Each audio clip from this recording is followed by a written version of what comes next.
বৃত্ত সম্পর্কিত কিছু তথ্য দেব। ভালো করে দেখে নাও, এটা একটা বৃত্ত, কিন্তু এই বৃত্ত কাকে বলে?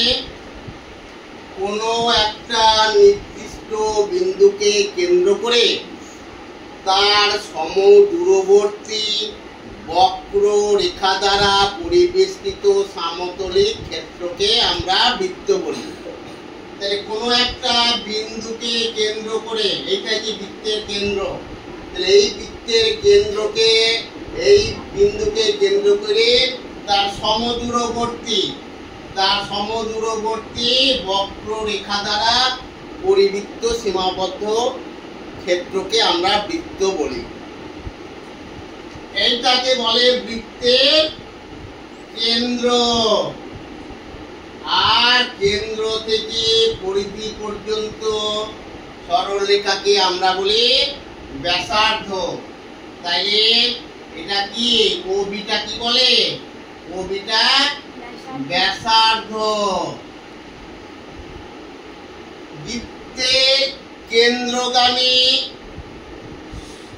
সরলরেখাকে, বৃত্তের কেন্দ্রগামী সরলরেখা, এইটাকে বলে ব্যাস।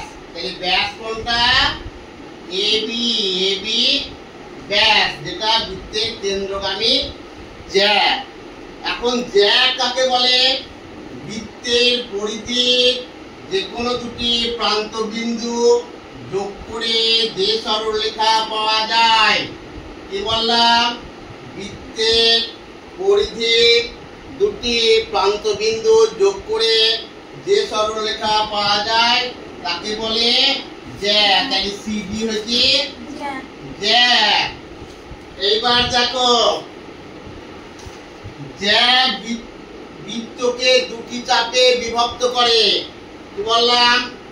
জ্যা বৃত্তকে দুটি চাপে বিভক্ত করে।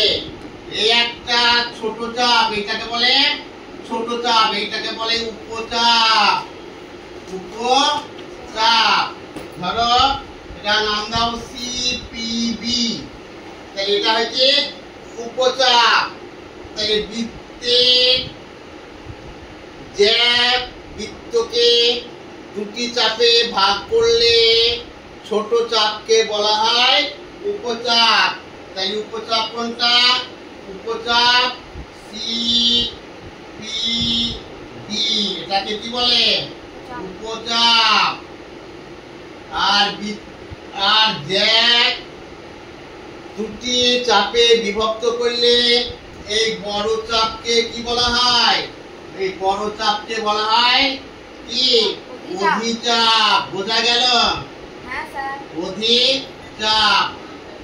কিউ নাম দাও, তাহলে সি কিউ ডি, অধিচাপ সি কিউ ডি, এটাকে বলে অধিচাপ। অধিচাপ। এইবার দেখো, বৃত্তকলা। আমরা বৃত্তকলা কাকে বলে? বৃত্তকলা হচ্ছে দুটি ব্যাসার্ধ এবং একটি বৃত্তচাপ দ্বারা গঠিত ক্ষেত্রকে, কি বললাম?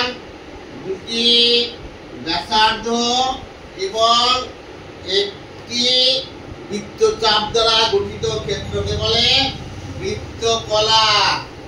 তাহলে এই বৃত্তকলার অংশটা কি? ওএম, ওএন। তাহলে ওএম আর ওএন ব্যাসার্ধ দ্বারা গঠিত যে বৃত্তচাপ দ্বারা গঠিত অংশটা হচ্ছে বৃত্তকলা। তাহলে এই অংশটা হচ্ছে বৃত্তকলা। এটাও বৃত্তকলা হতে পারে, দুটি ব্যাসার্ধ আর একটা বৃত্তচাপ গঠিত, এটাও বৃত্তকলা হতে পারে। তাহলে এইবার এই অংশটাকে বলা হয় উপবৃত্তাংশ। কি বললাম?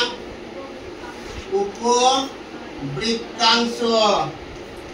যে ছোট চাপ নিয়ে যে সীমাবদ্ধ ক্ষেত্র তৈরি করে, একটি জ্যা দুটি চাপে বিভক্ত করে ছোট চাপ দ্বারা গঠিত জ্যায়ের সঙ্গে যে সীমাবদ্ধ ক্ষেত্র তৈরি করে তাকে বলছি আমরা উপবৃত্তাংশ। আর বাকিটা হচ্ছে যে বড় চাপ,